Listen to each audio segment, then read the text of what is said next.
গোৱালপাৰাৰ অব্যাহত আছে হাতী মানুহৰ সংঘাত আৰু সম্প্ৰতি তীব্ৰ ৰূপ ধাৰণ কৰা পৰিলক্ষিত হৈছে।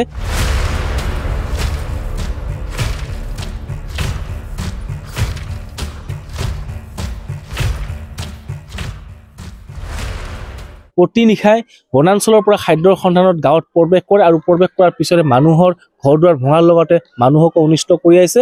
আৰু মই এই মুহূৰ্তত উপস্থিত আছোঁ কৃষ্ণাই নিকটৱৰ্তী চিমলাপাৰা MVL স্কুলত। আৰু এই MV স্কুলত যোৱা নিশা এটা বন্যহস্তীয়ে খাদ্য সন্ধানত প্ৰৱেশ কৰিছিল চিমলাপাৰা গাঁৱত। আৰু তাৰ পিছতে চিমলাপাৰা গাঁৱৰ দাঁতিতে কাষতে থকা যি চিমলাপাৰা MV স্কুল আছিল, এই MV স্কুলৰ শ্ৰেণী কোঠা ভাঙি লণ্ড ভণ্ড কৰিছে। আৰু শ্ৰেণী কোঠাৰ ভিতৰত থকা যি চাউল, ডেস্ক, বেঞ্চ, মটৰ সকলো সামগ্ৰী ভাঙি লণ্ড ভণ্ড কৰিছে। আৰু সেই দৃশ্য দেখুৱাই গৈছোঁ। এয়া বিদ্যালয়ৰ ভিতৰত তথা শ্ৰেণী কোঠাৰ ভিতৰত থকা যি চাউল, সেই চাউল খাই হাতীয়ে তহিলং কৰিছে। আৰু ইয়াৰ যি গৃহ শ্ৰেণী কোঠা, সেই শ্ৰেণী কোঠা ভাঙি লণ্ড ভণ্ড কৰা পৰিলক্ষিত হৈছে। আৰু সেই দৃশ্য দেখুৱাই গৈছোঁ।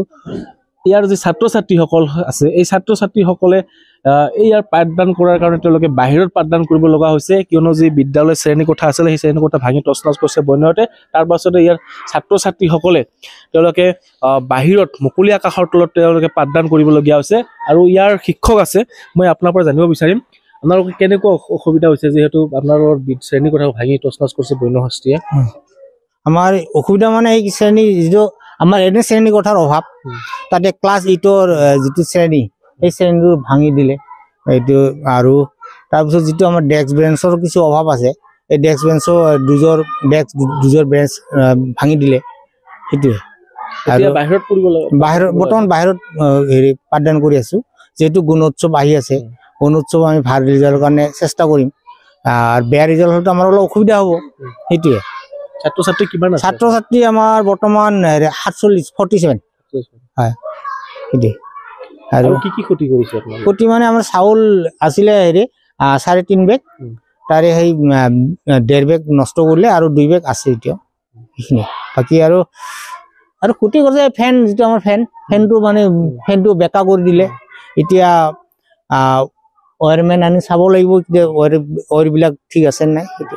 হয়, বিদ্যালয়ৰ ভিতৰত থকা যি ফেন বা যি সামগ্ৰী আছিল, ডেস্ক বেঞ্চে আদিকে কৰি যি সামগ্ৰী আছিল, সেই সামগ্ৰীসমূহ সম্পূৰ্ণ ভাঙি তছনছ কৰিছে বন্যহস্তীয়ে। আৰু যি ইয়াৰ ছাত্ৰ ছাত্ৰীসকলৰ মধ্যাহ্ন ভোজনৰ যি চাউল আছিল, সেই চাউলো খাই তহিলং কৰিছে বন্যহস্তীয়ে। আন কেইগৰাকীমান শিক্ষয়িত্ৰী আছে, মই বাইদেউ আপোনাৰ পৰা জানিব বিচাৰিম, আপোনালোকে যিহেতু ছাত্ৰ ছাত্ৰীসকলক সদায় ক্লাছ কৰি আহিছে, পাঠদান কৰি আহিছে, আজি অসুবিধা নহয় হোৱা নাই নে? বহুত অসুবিধা হৈছে। আজি ঘটনাটো ঘটিল, আজিৰ ঘটনা ঘটিছে বুলি আপোনালোকে আহিছে, কিন্তু তাৰ আগৰ পৰাই আমাৰ ঘটনা মানে আমাৰ যদি আমি স্কুলৰ কিবা এটা হোমৱৰ্ক দিওঁ বা পঢ়িব লগা বা ক্লাছ টেষ্ট কিবা এটা লওঁ বুলি ভাবোঁ বা পঢ়িব দিওঁ, আমি সিহঁতে পঢ়িব নোৱাৰে। সিহঁতে কয় যে ৰাতি আমি হাতীৰ চকীদাৰী কৰিছিলোঁ বা হাতীৰ ভয়তে পঢ়িব পৰা নাই, কাৰেণ্ট নাছিলে, এনেকৈ বহুত বিভিন্ন ধৰণৰ প্ৰব্লেম সিহঁতে কয় আমাক, যাৰ কাৰণে আমাৰ ক্লাছটো মানে ইমান ভালকৈ হোৱা নাই। তথাপিও আমি যোৱাবাৰ আমি আনিছিলোঁ গুণোৎসৱত, এইবাৰ আমি চেষ্টা কৰিছিলোঁ A+ আনিবলৈ, কিন্তু এতিয়া ইমান এইবোৰ ঘটনা ঘটিল, যাৰ কাৰণে ভয়ো বাঢ়ি গ'ল, স্কুল ভাঙি গ'ল। এনেও আমাৰ ক্লাছৰুম কমে, তাৰ ওপৰত আৰু ভাঙি গ'ল, যাৰ কাৰণে প্ৰব্লেমটো বহুত অসুবিধাটো আহিছে। আৰু পঢ়িব বাহিৰত ক্লাছ কৰিব লগা হৈছে ক্লাছৰুম নোহোৱাৰ কাৰণে।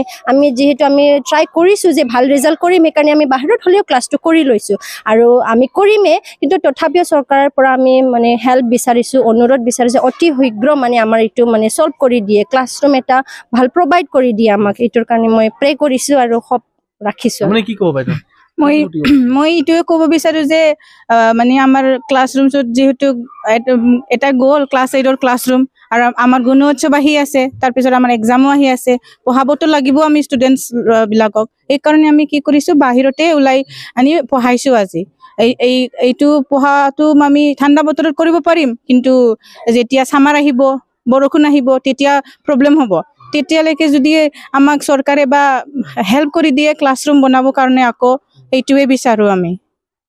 হয়, যেহেতু এই অঞ্চলৰ বন্যহস্তীয়ে দীৰ্ঘদিনৰ পৰা সন্ত্ৰাস চলাই আহিছে, মানুহৰ ঘৰ দুৱাৰ ভঙাৰ লগতে মানুহকো অনিষ্ট কৰি আছে। আৰু যোৱা নিশা চিমলাৰ পৰা MV স্কুলৰ যি বিদ্যালয়ৰ শ্ৰেণী কোঠা আছে, সেই শ্ৰেণী কোঠা এটা হাতীয়ে খাদ্য সন্ধান এই গাঁওখনত প্ৰৱেশ কৰি এই শ্ৰেণী কোঠা ভাঙি লণ্ড ভণ্ড কৰিছে।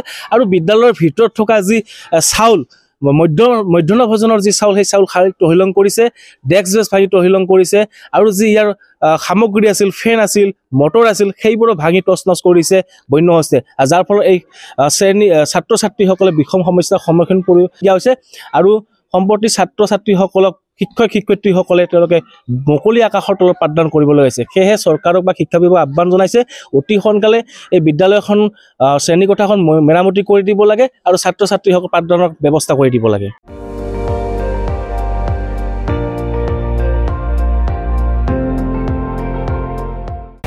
আপুনি চাই আছে ND24, সৰ্বশ্ৰেষ্ঠ নহয় সৰ্বোত্তমৰ দৌৰত।